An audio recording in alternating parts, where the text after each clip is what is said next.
啊。所以咧，如果出咗大錯啊，冇辦法避開咧，咁就梗係要揾幾個替罪羔羊啊！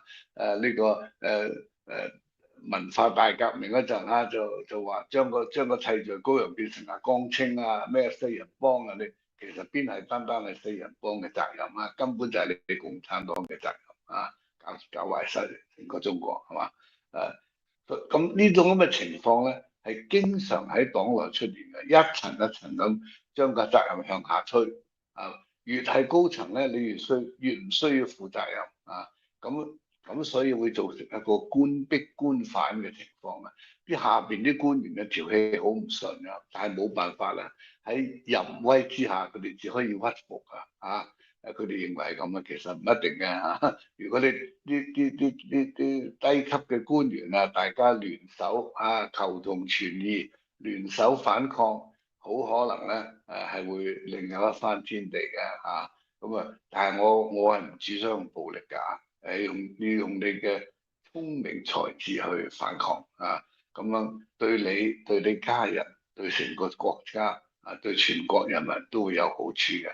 千祈唔好搞到好似古人講嗰啲咁樣嘅。古人講話做人應該要威武不屈啊。所以咧，共產黨嘅問題就好多官員咧係威武必屈咁上邊越係高層嘅官員咧，就越係富貴必淫貧賤就必移係嘛？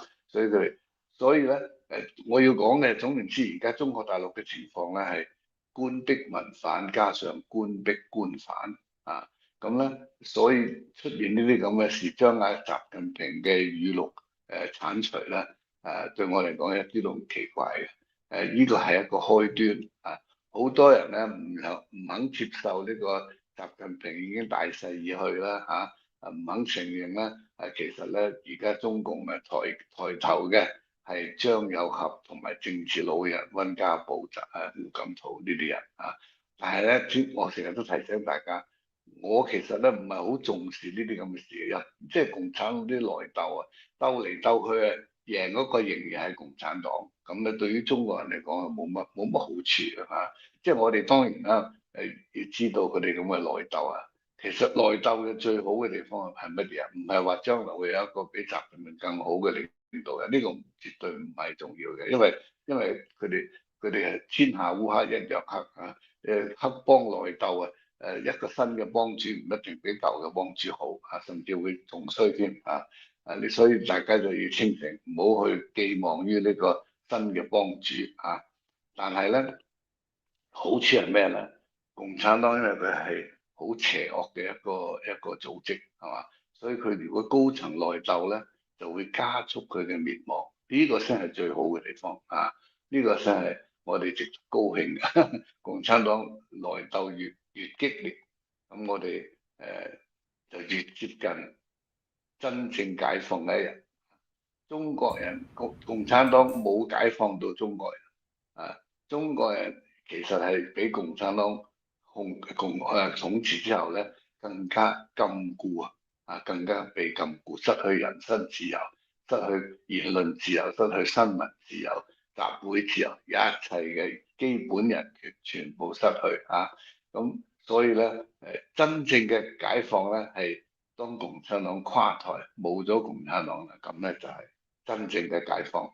我從來唔承認1949年係中國被共產黨解放咗，佢解咩嘢放？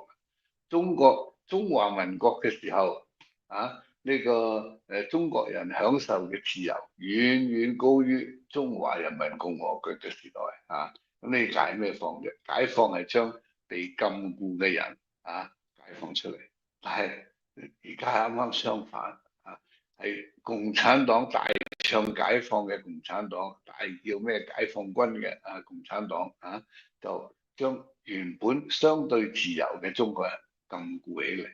呢就係共產黨嗰啲最叻嘅顛倒黑白嘅宣傳，大家一定要注意我記得好多大陸嘅同胞你見到我同我傾偈嘅時候，動不動咧佢就話：哎呀，解放前如何如何，解放後如何如何然後我就同佢哋講，我話解放乜嘢？你講我聽，共產黨解放咗乜嘢？啊，你最多可以話共產黨呢個奪權以來啊，唔係解放以來啊，因為佢冇解放到中國人，相反佢係將10億中國人變成佢哋嘅人質啊，關埋困住咗喺個牢裏邊，個籠裏邊，個籠就係成個中國大陸就係一個大籠，一個洗腦機啊，所以絕對唔係解放，係禁錮啊！所以我係從來唔中意用呢個解放前、解放後，呢啲係共產黨嗰啲詭計嚟㗎。佢通過呢種語言上嘅改變啊，等你潛移默化，個個咧講話都話啊，解放後點樣點樣，解放前點樣點樣，等你咧無意中咧承認咗共產黨係解放咗中國人民。啊！解放軍係嚟解放我哋嘅啊，咁你就會有一種好感。呢啲係一種好陰濕嘅宣傳技能，係嘛？你解放軍解放咗我哋中國人，邊個喺6·4嘅時候喺天安門啊，將手無寸鐵嘅大學生同埋其他民眾啊，就地槍殺啊，亂槍掃射，用機關槍掃射啊！死人無數，估計可能死咗1萬人左右，係嘛？呢啲叫解放啊？做呢件事嘅係解放軍喎，係嘛？你將好多原本好自由嘅西藏人，將佢哋拉咗，話佢哋搞西藏獨立啊！將香港人喺反送中嘅時候拉咗，聽講話有1000多人仍然係失蹤嘅，去咗邊度？好可能係俾你哋殺咗，呢啲叫解放啊？呢啲就係解放軍嘅責任啊，係嘛？